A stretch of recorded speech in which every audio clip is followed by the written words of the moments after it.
And welcome to the IDP Trade Show. I'm your host, Josh Raymer, joined in the Sode Shack tonight. On my right, Adam Markham. On my left, Bobby Reynolds. Gentlemen, let's talk some trades. Let's do it.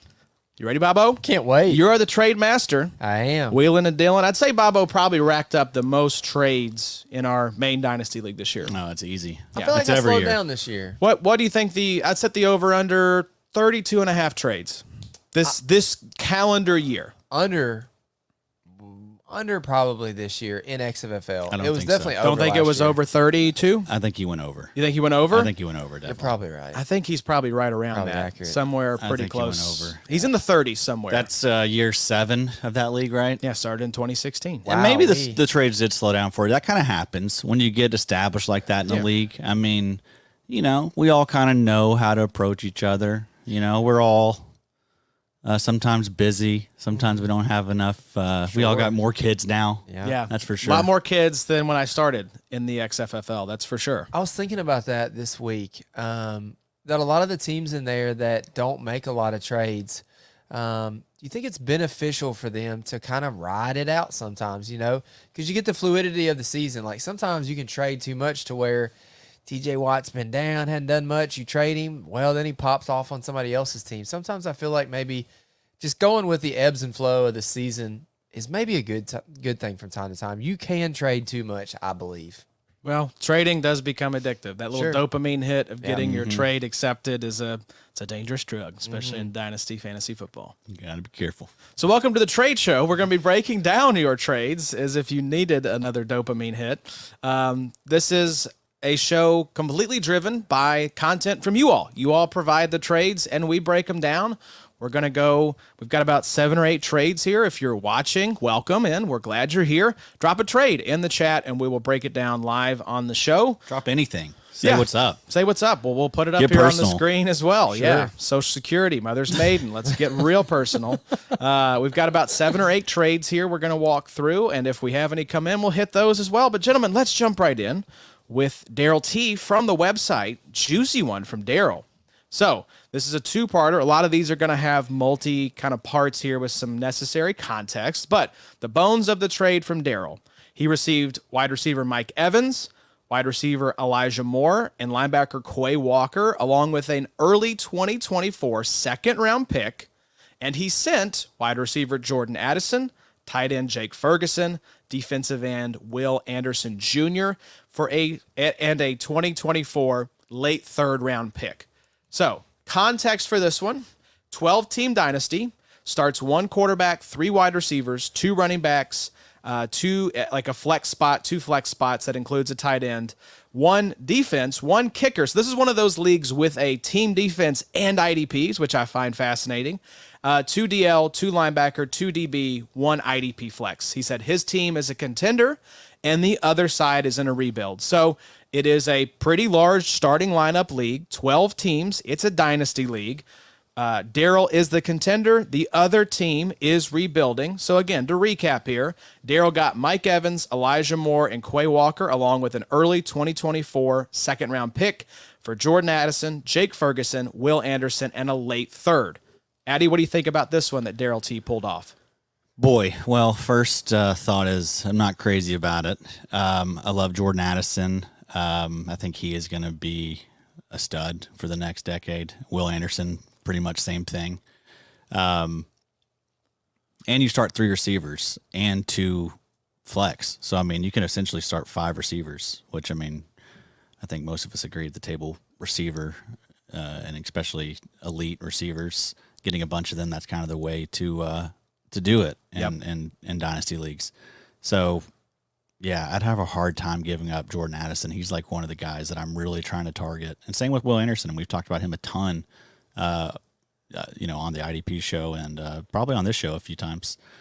But I do love Mike Evans. I mean, Mike Evans, I do feel is being a little slept on in dynasty. Like, I feel like he could have another 3-4 elite type years, Depends on that quarterback situation. Sure, I think that, but I mean, what if he goes to a situation where he gets like a quarterback upgrade? Like, what if he lands with Kansas City? That would be like, sick. Could we see like a potential Randy Moss, Randy late Moss, season exactly, career like surge, 20 plus touchdown season or something? And the context here, I think, is important, Bobo, because Daryl is making a push, and I do think Mike Evans is the piece in this trade that is going to be the best piece for a team trying to win a title this year. Mm-hmm. Now, personally, I think Quay Walker and Will Anderson pretty close in terms of dynasty value in my mind. Now, we lean towards defensive ends because of the longevity.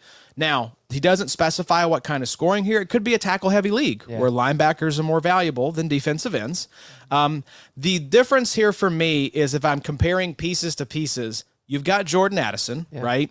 Now you got to take that early second and try to turn that into a player like a Jordan Addison. And that's more difficult than you would think it would be. So I slightly lean the package that Daryl gave up, but I understand going to get a piece like Mike Evans. I see both sides of it. I see what Adam's saying. Addison and Will Anderson look like they're going to have a 10-year shelf life in Dynasty. But I agree with you, Josh. The main part of this is I think Daryl's trying to play this like it is a redraft league. He says he's a contender.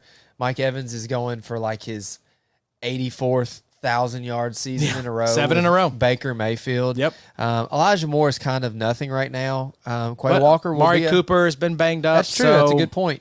Joe Flacco there. Quay Walker's been a really good linebacker, and he is healthy right now. And Jordan Addison, as much as I love him and Justin Jefferson for the rest of the season, they are going to be catching the ball from Josh Dobbs. Yeah, so who knows what that looks like. The 2024 second, I'm moderately optimistic about. You are right. You're probably trying to find a Jordan Addison with that 2024 second. But the last couple of mocks that I've seen, NFL mocks, basically have 10 to 15 wide receivers taken in the first round. So you could get a very good wide receiver Yeah, at the beginning of the second round. There's going to be some availability there. But for somebody that's going for a championship, I'm not going to fault you for doing something like this. For the contending team that's trying to win a title, Mike Evans is the nicest piece in this trade. Does he win this if he doesn't give the 24 third? No, I think Addison is the piece that is just like, I think you're going to be kicking yourself. So if as far as the dynasty context, I think this is a clear winner for the Addison and Will Anderson side because those are the two best pieces in the trade. Yeah. Plus you throw in a third, that could be a Lucas Van Ness or a Tyree Wilson next year. I'm with Addy too. I think Mike Evans could continue to have 3 or 4 good more years, but also too could go to a contender. We see a lot of these older wide receivers actually want to go and try to win a championship, and it was fun for him there with Tom Brady. But that's really about all the playoff contention that Mike Evans has really had in his career. I feel like how many times that guy's actually been in the playoffs. Yeah. One last note. I mean, they don't have a lot of IDPs. Yeah. They're only starting 2 defensive line, 2 linebackers, 2 DBs, 1 IDP flex. So, I mean, 7 IDPs. So, I mean, I don't really care about losing Quay Walker. That's a good point. Especially like when you can. I'm sure the waiver wire is just loaded with solid linebackers. Especially in season. So, prefer the defensive end when it comes to just IDPs. Yeah. So leaning slightly towards the package that Daryl gave up in this trade. Yeah. I think I like Addison across the table. Yeah, Ferguson. He's had some decent weeks sure too. has. We didn't even talk about him, but he's been solid. Now that Dak said, looks great. if Mike Evans goes on a run here and helps Daryl win a title, it's all worth it. Yeah, because sure. you win the Whatever. ring, then it's all gravy. Yeah. Right. But just looking at it from a dynasty perspective, I think Addison and again, Will he Anderson may not even feel it though for another 3 years. And at that point, who knows? I mean, you never know how these young guys, how their career is going to go or whatever. They you get can hurt or If he can replace Addison with a nice wide receiver with that second round pick, then you don't feel the sting as badly. Yeah. Even though I think Addison is going to be a stud. Yep. So let's move on to the next trade here from Ryan. Shout out. Thank you all so much for sending in these trades. Really appreciate it. So this one has a lot of context, but just kind of on the surface, he has an A and a B scenario. So we're going to pick between A and B. So Team A gets Rashawn Gary, Tyjae Spears, and a 10th round pick. This is a league with 28 rounds. And then Team B gets Micah Parsons and a 28th round pick. So here's the context. There's 2 more slides, y'all. It's quite a bit, but it's a very interesting setup. It's a sleeper keeper league. Keep 5 offensive players and 4 IDPs, 28 rounds, 10 bench spots, 2 QBs. So that's important, 2 quarterbacks. Start 8 IDP, 2 DL, 2 linebacker, 2 DB, and 2 flex. So that's kind of the starting lineups. This is the interesting wrinkle. All 3 players get to be kept for 3 years. So they are kept in descending rounds based on, I guess, where they were drafted maybe. Rashawn Gary in the 14th, 13th, and 12th. Spears in the 27th, 26th, and 25th. And Micah Parsons, same as Rashawn Gary, 14th, 13th, 12th. So you are paying like a middle of the draft pick to keep either Gary or Micah Parsons. But on the surface, the trade is Rashawn Gary, Tyjae Spears, and a 10th round pick for Micah Parsons and a 28th round pick. What do we think about this one? Seems like a smash for Micah Parsons. I think so too. Yeah. Whenever the context is a little muddy, Bobo, I just go for give me the best player. Agreed. This Right? is a it seems like a pretty straight across trade from the standpoint of if you can get them both in the 14th, 13th, and 12th for the next 3 years, it's basically then just heads up. Who do you want, Gary or Micah? Exactly. And that's the thing is if Micah was getting into those rounds where maybe you're taking offense, right, like the 5th, 6th round, then I think maybe you have to consider Rashawn Gary there. But if those 2 guys are costing you the same round pick for the next 3 years, then it's just who do you like better? And I think that's very clearly Micah Parsons. Now, listen, I do get it. Completely lost where I was going with that. Adam, continue on. I think I get it too. Tajay Spears, I mean, could be a thing next year. He could. You know, I mean that. So I mean, I get it for It's that not- other yeah. side as well. I mean, it depends on what happened with Derrick Henry, but I mean, it's from everything we've been kind of hearing, it seems like they were maybe thinking about trading him or at least listening to offers. So that makes you wonder, like, is he going to be there much longer? And you do pick up a 10th round pick. We don't have leagues like this typically where you're trading like a draft selection spot, but this guy gets to pick up an extra 10th round pick. Yeah. That's nice as well. Yeah, it sounds like it's a deep league, so the depth would be nice. Yep. I do like this setup. And Rashawn Gary, I mean, he's been frustrating this year, but he is coming off the ACL.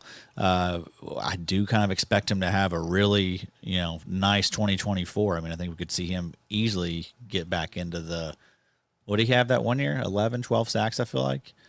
But the pressure rate's still been really good this year. The PFF numbies have been great. So, I mean, no worries at all about Rashawn Gary's long-term outlooks. I think the knee recovery has gone really well. So, Yep. Yeah, no worries as far as what we've seen.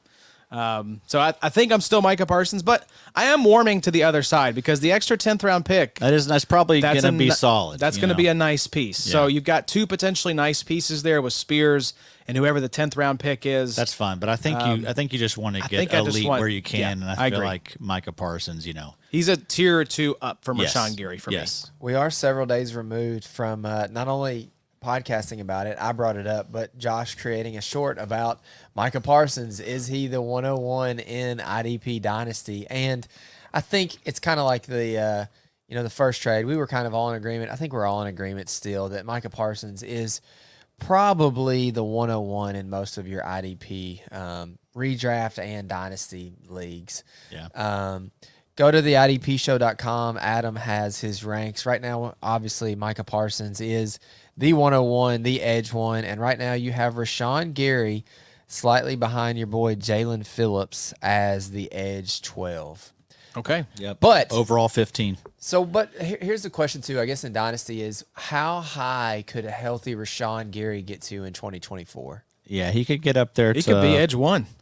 He's absolutely a guy that I could see popping off for 12, 13, 14 sacks and finish. I mean, all the top. Dang. All those top 12 guys could have one of those seasons where it's like, oh, he had 15 sacks. He just got really lucky that season. Maybe he played a bunch of bad quarterbacks. Again, in the doc, the IDPshow.com, Micah Parsons, 24.6 years old. Rashawn Gary, 26 years old. So 2 years younger. Yeah. It's just all those guys. I mean, I kind of see them similar. It's like a 20% kind of likelihood for Rashawn Gary.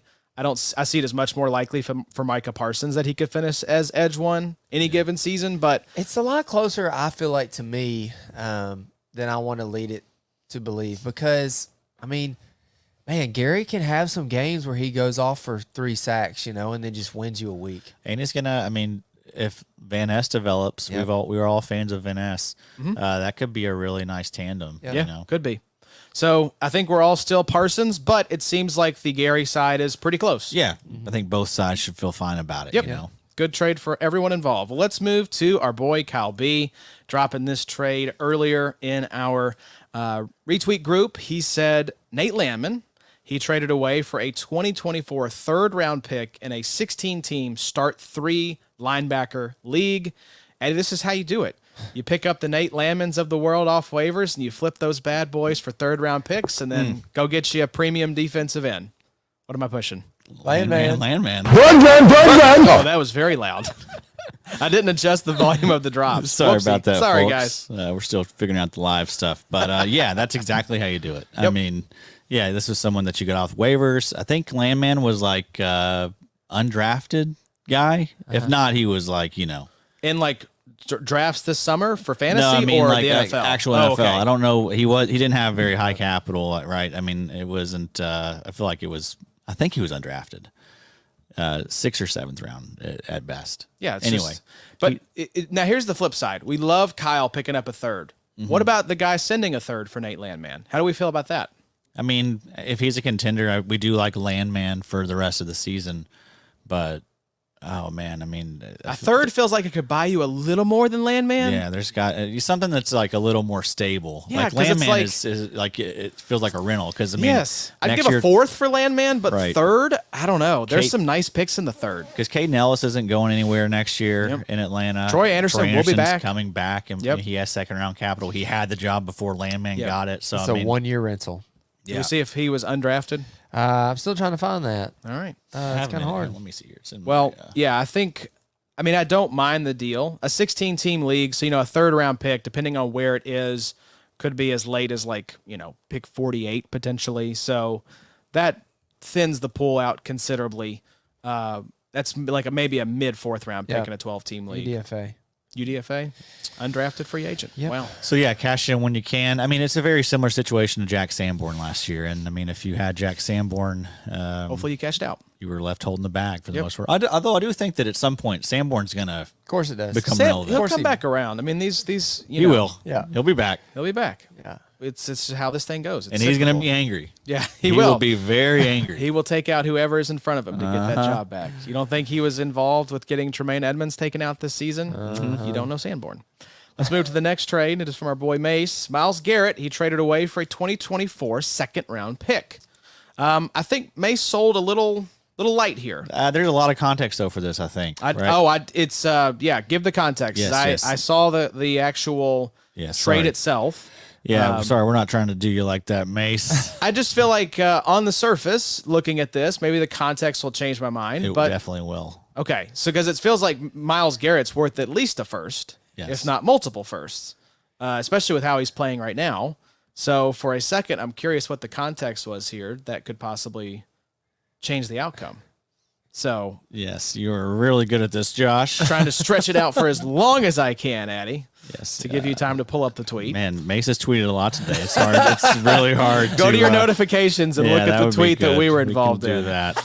But Bobo, just on the surface, Myles Garrett, Easy peasy. you want at least a first, right? Yeah, at least. Yeah. So Right now in Adam's dynasty ranks, Yeah, he we have trade has value. trade value of a first plus a third. I was gonna say first and a third usually is what we get for those Okay, guys. Here we go. It's a dynasty one keeper per position, Okay. and so let's also look at some of the other guys he has at the position. So he wasn't going to be able to keep Garrett. Exactly, Losing a one little bit per of position. Okay. These better be some real nice. I was gonna So say- there's one, and Is it's it triple X. Oh. Max Crosby. Ooh, okay. So would you rather keep Crosby or Garrett? Well, he may not have had an offer for Crosby. I'm sure he could have gotten the same offer if he wanted But to. you lose leverage if people know that you can't keep both, right? So I want that Max. makes a little more sense. I want Max. I want Max for the About 2 years younger Okay. than Myles Garrett. 2 years younger. Also the tackles and the snaps. I mean, the floor is nicer with Yeah, Max so I think Crosby. this is And fine. the ceiling's about the same. If you're keeping Max, then to get a second instead of nothing, yeah, that always in a free market, I would hope that without these kind of constraints, I would hope you get at least a first. But And on the other side, the person sitting that second who probably had a bum. Yeah. They're Nobody worth keeping. Right. I mean, that's smart. Go get Miles Pay a Garrett second, yeah. with that second. That's a good way to move. do it. If you know that your league mate is kind of up against it, they're going to lose this guy if they don't move him. Then you have a little bit of leverage. Right. That's one where you give your league mate a firm handshake and look him right in the eye. How about a second? How about a second? Sure. And they're like, I guess. I mean, Very otherwise firm. he's going back. You in the boys pot. going for like when you give like a handshake to somebody, you going in there firm, or you like? I go limp. I go limp and sweaty. It's just like, That's oh the worst. God, That's the worst. Did you I just hate wash the your other hands and end of not it dry to where 'em? like I feel like the masculinity really tries to come out in the handshake to where they're like, it's a it's like that. Settle down. We get it. This is not one of those The like vice- circus. Yeah, the vice grip handshake. It's just a little pressure. It doesn't have to be insane. Yeah, we're That's not. always attached to a guy that I'm a little on edge around. Yeah, we're not showing our dominance here. But yeah, if you're like curling my wrist, like what are we doing? It's a vice. Like you've put your hand into a vice. You're like, ow. Are you okay, man? Yeah. What are you What's trying your to blood prove pressure? here? All right, so moving on here, another trade from one of our boys. I like that rabbit we were chasing there. Yeah, Jace said this is how you do it, folks. He traded Nicholas Morrow for a third, then replaced him with Josh Woods and Mykal Walker from waivers the next day. I just had to put this in as an example of like, this is how you flip bricks in IDP. Yeah. You just go get Nicholas Morrow, trade him for a third, get you a premium edge rusher or, wide receiver. Jace's been running back flagged dart. for that one. You've been flagged. No more trades with Yeah. Jace. So let's move on. I think this is just like Smash. an example of how to play IDP and a good reason not to invest too heavily into linebacker because you can pick up the Nicholas Morrows and get a third round pick for him. So just keep stacking them W's. Let's move on to Johnny's trade. So Johnny sent in a couple trades here. We'll talk about the first one. This is a 2024 third and fourth. Okay, so 2 picks in 2024, third and a fourth. 2025, a second and a third for Zach Cunningham, Samson Ebukam, and Alexander Madison. Now, context for Johnny's trade. He's in a playoff push with a team that was only missing running back flex depth, a fourth DL, which is now Samson Ebukam, and linebacker depth. Cunningham is now an LB4 or an IDP flex. So what do we think about a third and a fourth in 2024 and a second and third in 2025 for Cunningham, Ebukam, and Madison? That's a lot. It's a bit of an overpay. I think Johnny could have gotten a little more for his money. Yeah. I mean, I do wonder if this is a sleeper league where Ebukam gets the dual designation. That does make it nice, especially if he looks like he was a little thin at linebacker. Cunningham is going to be his linebacker 4. Knowing Johnny, it's probably a Yahoo league. Probably. I don't think Johnny right. rocks with sleeper that much. Probably right. But, I mean, it's not terrible.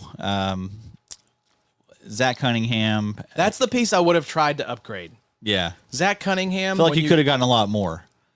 When you gave up a third, a fourth, a second, and a third. Ebukam's been great, but still he's on a bit of a dicey sort of defensive line where it could be Kwity Paye, could be Dio, could be DeForest Buckner. Grover Stewart's coming back here soon. So he's not now. Madison, I don't like really at all, especially in that offense now. I mean, Ty Chandler's been coming on a little bit. It's basically like a 50-50 split right there. I don't mind flipping picks for players to make that push.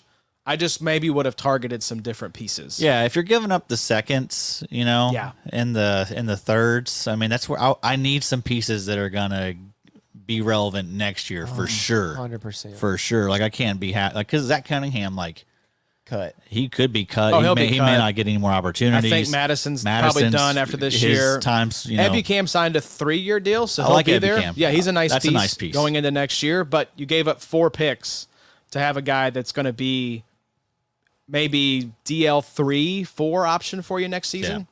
Yeah. All right. So we're sorry about that, Johnny. Yeah, so let's sorry, read the Johnny. next one. Yeah, the next trade I like a lot better. So let's Yeah. move to trade number 2.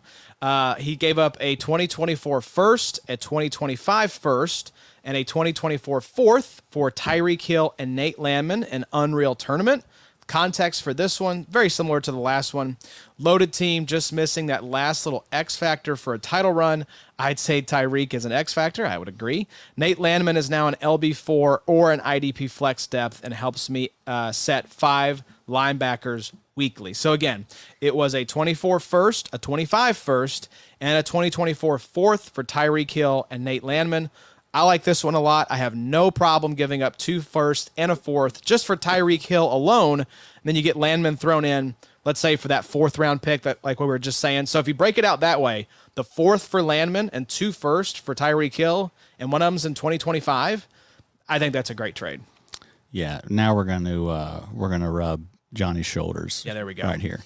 Johnny's got an awesome team in Unreal, 10-3. He's leading in points by quite a bit. And yeah, he just added Tyreek Hill a week ago. So yeah, the best wide receiver in fantasy football this year. Yeah, so he also has Monroe St. Brown. He has Travis Kelce. He has Stephon Diggs. He has Brock Purdy. He has David Montgomery, Rashid Shaheed, Derrick Henry. His defense, of course, is loaded. He's got Aiden Hutchinson, Myles Garrett, Nate Landman, Quincy Williams, Brian Branch, Jesse Bates, Elena Roberts tonight. Good Lord, that team is sick. I'm sure he's got some people on bye too. Yeah, I mean, this is I love this because Johnny's going to be picking late next year, of course. So that's going to be a late first. Maybe, and then maybe the 112. The way this team is set up, he's going to be competing again. So I mean, you're looking at 2 late first to get someone like Tyreek, who says he's only playing another 3 years. I don't really buy that, especially when someone starts throwing $25 million plus at him. It's hard to look away from that kind of money. Yeah. So, love this trade. Not going to be surprised if Tyreek is still elite for another 5 years. Yeah. Bobo, what about you? Yeah, Tyreek, I was looking at his contract. He's actually under contract with the Dolphins through 2026. So, return on investment, of 2 firsts for Tyreek essentially is what it is. I mean, 4th for Landman or whatever is okay. But, yeah, Tyreek is probably going to be that wide receiver that is most rostered on championship teams in 2023. 100%. It's probably CD, A.J. Brown, probably. Sure. Yeah.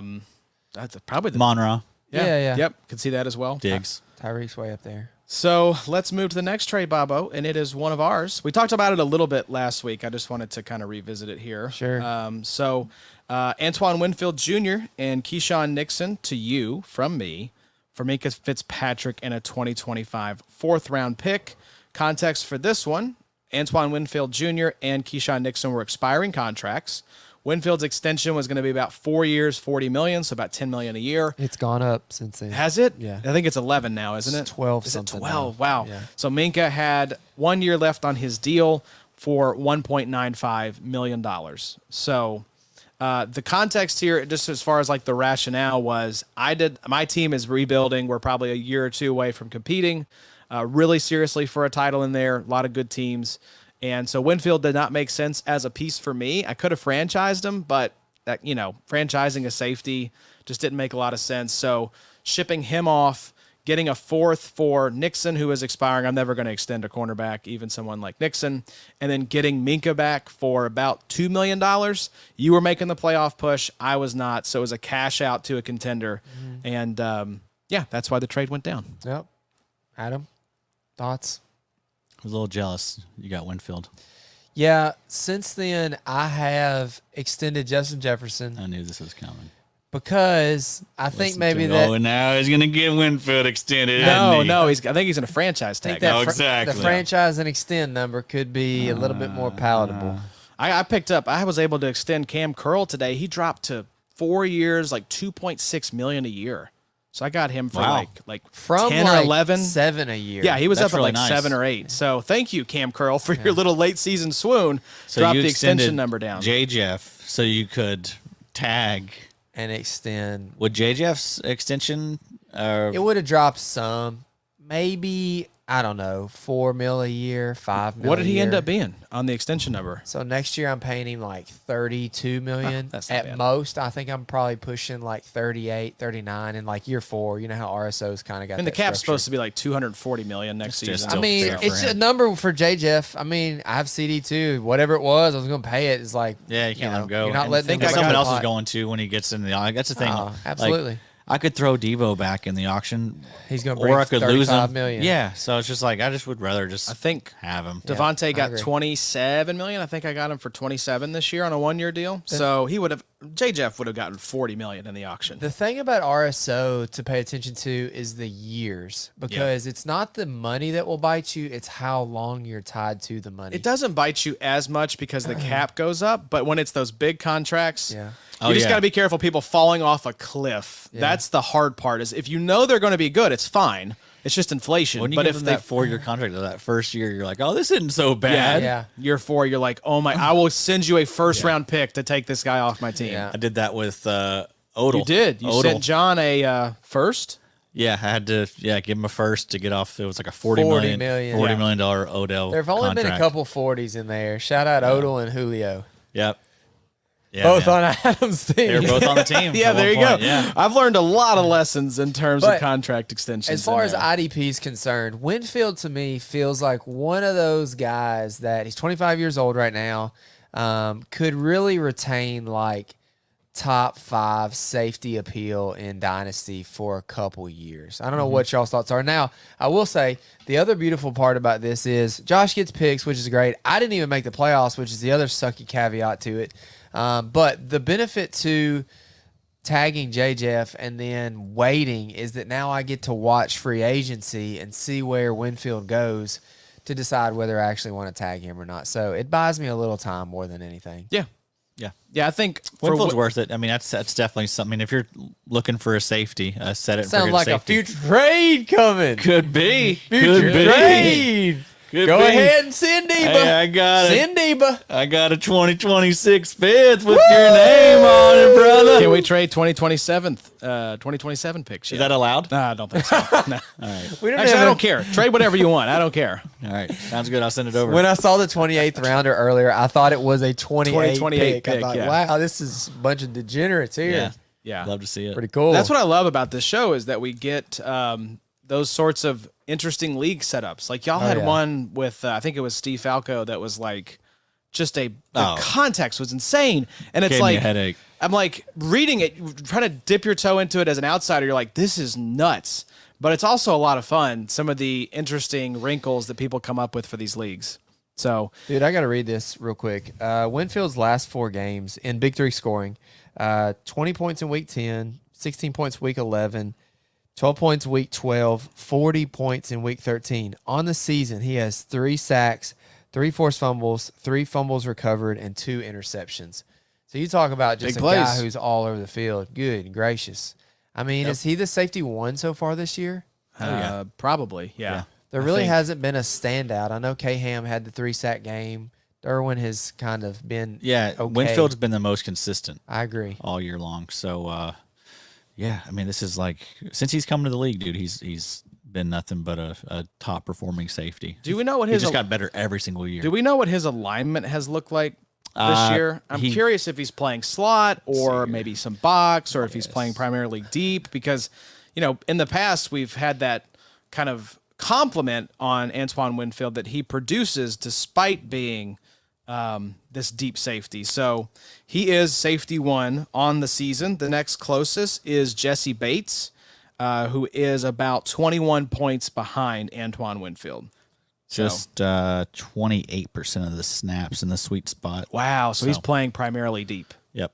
Gosh, he's such a baller. Here's your top safeties in Big 3 scoring thus far through 13 weeks. Antoine Winfield Jr., Jesse Bates is number 2. That's going to be a IDP MVP for some folks. Yeah. Kyle Hamilton, number 3, the flag plant. Let's go, baby. And then Dax Hill, number 4, Cam Bynum, number 5, Julian Blackman, number 6, Reed Blankenship, number 7, Jordan Whitehead, number 8, Xavier McKinney, number 9, Cam Curl, number 10, Jalen Thompson, number 11, and Jason Pinnock, number 12. Brian Branch, 13. So, been a very weird Some of year those for safeties safeties. are just up there because they've played. They've stayed Yes. healthy. You That's know, right. There's been a lot of, so many freaking injuries this year. Crazy injury year. Tampa Bay has $47 million in cap space going into 2024. That's such It'd be an interesting to see interesting if they keep him or not. I don't know. Interesting to see if they might have keep priced out him, Baker, Godwin, Mike Evans, the Yeah, coach. really. I mean, it could be a total teardown situation there. So anyways, boys, that's all the trades we got. I'd say we wrap it up. We're about the 35-minute mark. Thank you all for tuning in. We really appreciate it. This is the last episode of the IDP Trade Show for this season. We're going to put the show to bed for a couple months, and then February, March, once Dynasty Leagues start firing back up, we will launch this show. It'll be monthly in the off season once we get going, and then it will be weekly next season. So some very exciting news about the trade show coming in the months ahead. But thank you all so much for tuning into this show. Addie, thank you for launching this. This was your brainchild, and it's been a lot of fun. My pleasure. My pleasure. Hope everyone's been enjoying it. To be continued. Yeah, don't be scared of IDP trades, folks. They're a lot of fun, and we're going to help you break them down, think through, dynasty trades and fives. Those guys talk about process over players. We want to do something similar here, help you learn how to evaluate and make these sorts of trades. So hope you all have enjoyed it for 2023. We'll be back in 2024, but until then, y'all take care, and we'll see you soon.